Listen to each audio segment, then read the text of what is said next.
Petit sujet extra bourse aujourd'hui. Si tu dépenses 3 euros pour un café le matin en allant au travail, 10 euros pour un bon petit déjeuner et 5 euros pour une petite gourmandise par exemple chaque jour, ajouté à tes 110 euros pour des abonnements non désirés chaque mois, alors c'est comme si au final tu dépensais 6 000 euros par an. Tu vois, c'est la réalité pour la plupart des gens. En fait, dès qu'ils sont payés, c'est-à-dire qu'ils reçoivent leur salaire, l'argent semble disparaître. Et c'est tout simplement parce qu'ils n'ont pas de routine financière.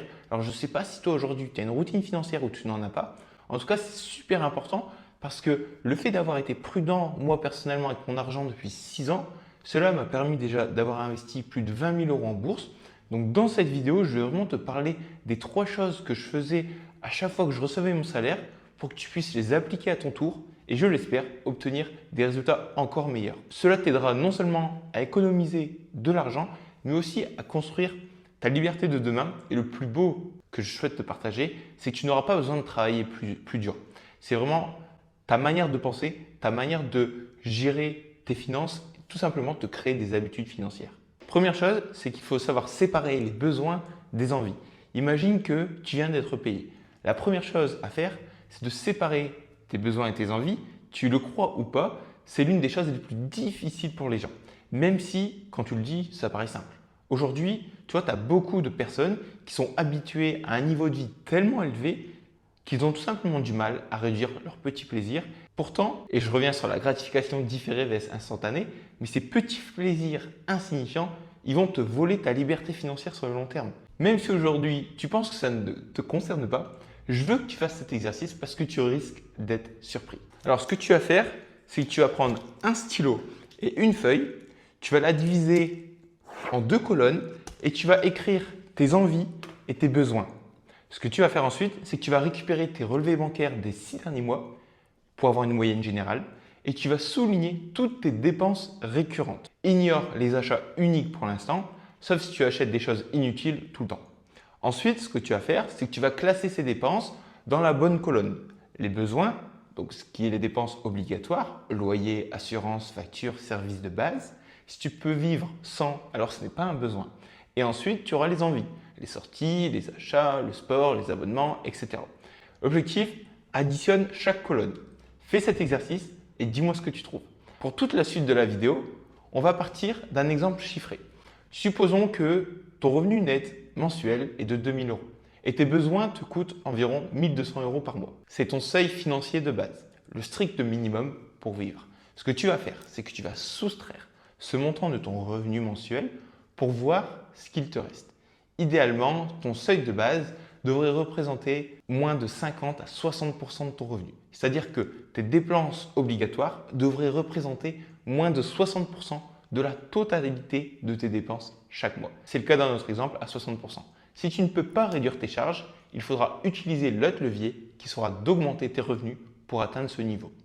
L'objectif derrière serait même d'avoir pour cible 30 à 40% de tes dépenses obligatoires par rapport à tes revenus totaux. Pour ma part, aujourd'hui, moi j'en suis à 43%. Donc j'y travaille encore pour justement atteindre les fameux 30% que je me fixe. Évidemment, derrière, tu auras toujours des envies de plaisir et c'est ce qui est totalement normal en fait. L'objectif, c'est que l'ensemble de tes dépenses obligatoires plus plaisir ne dépasse pas 80% de tes revenus mensuels. Je t'expliquerai pourquoi après. Parce que ici, on revient à notre exemple, 20% équivaut à 400 euros dans les plaisirs, supposons. Donc si aujourd'hui, tes dépenses obligatoires représentent 60%, alors ton objectif sera que tes dépenses plaisir ne dépassent pas 20%. Parce qu'il faut toujours que tu gardes 20% de côté. 20% pour tes dépenses plaisir, c'est déjà bien. Ensuite, ce que tu peux faire, c'est essayer de réduire tes dépenses obligatoires pour derrière augmenter tes dépenses plaisir ou évidemment la clé numéro 2, augmenter ce deuxième levier que je vais t'expliquer maintenant. Et juste avant de passer au point clé numéro 2, vous êtes encore nombreux à regarder mes vidéos sans y être abonné. Alors si ce n'est pas déjà fait, abonne-toi pour ne pas manquer les prochaines vidéos.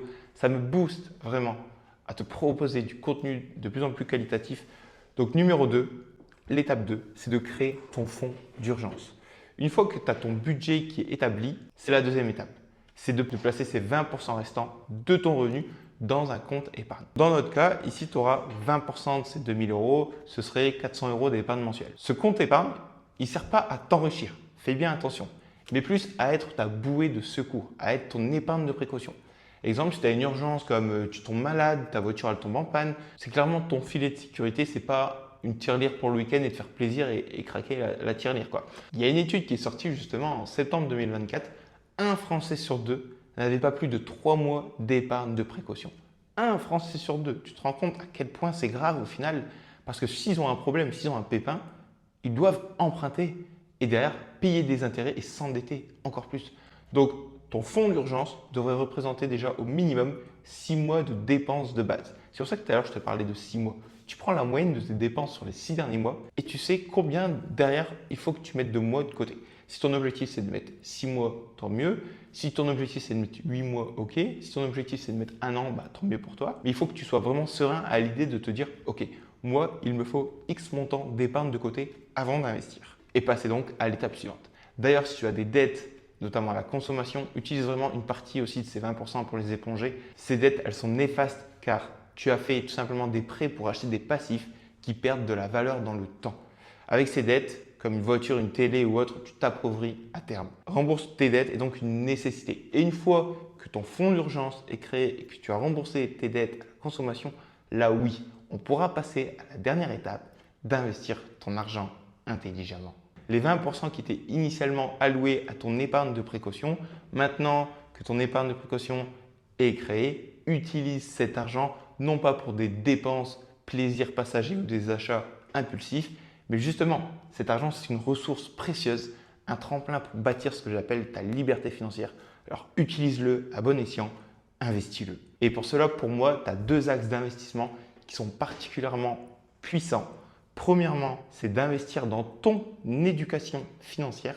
C'est-à-dire que avant même de faire fructifier ton épargne, tu dois t'assurer de savoir comment l'utiliser intelligemment. Tu peux lire des livres, tu peux suivre des formations, tu peux regarder du contenu éducatif fiable sur la finance personnelle et l'investissement en bourse, la fiscalité, etc. Au passage, abonne-toi. Pourquoi? Parce que plus tu comprends les règles du jeu, plus tu peux les tourner à ton avantage. Et le meilleur investissement que tu peux faire, c'est investir sur toi. Ça, c'est l'une des clés essentielles à suivre. Et deuxièmement, une fois que tu as investi sur toi, investis en bourse avec une stratégie long terme. Donc, investis ton argent. L'approche la plus simple et accessible et efficace sur le long terme, c'est d'investir de façon passive dans des ETF. Ces fonds, ils vont répliquer la performance d'un indice boursier comme le MSCI World, le S&P 500, le CAC 40. Ils sont diversifiés, peu coûteux et plus ou moins performants en fonction de tes objectifs. Et pour optimiser fiscalement tes investissements, tu peux notamment passer par le PEA, qui est le plan d'épargne action, pour profiter d'une fiscalité avantageuse après 5 ans.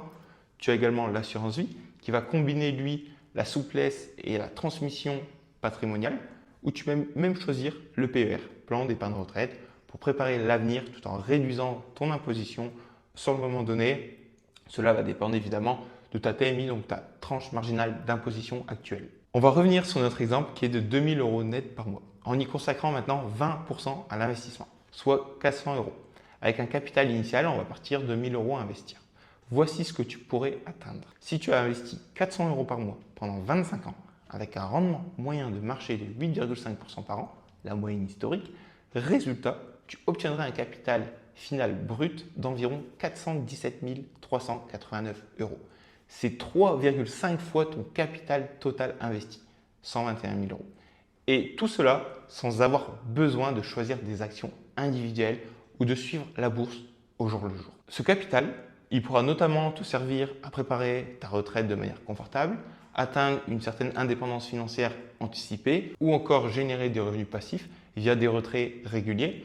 Il existe notamment la fameuse méthode des 4%. Si ça t'intéresse, n'hésite pas à me le dire dans les commentaires, on fera une vidéo spéciale dessus. Je veux juste te faire un rappel, c'est que oui, certes, au plus tu investis de l'argent, au plus tu as de chances de gagner de l'argent, si tu investis bien évidemment.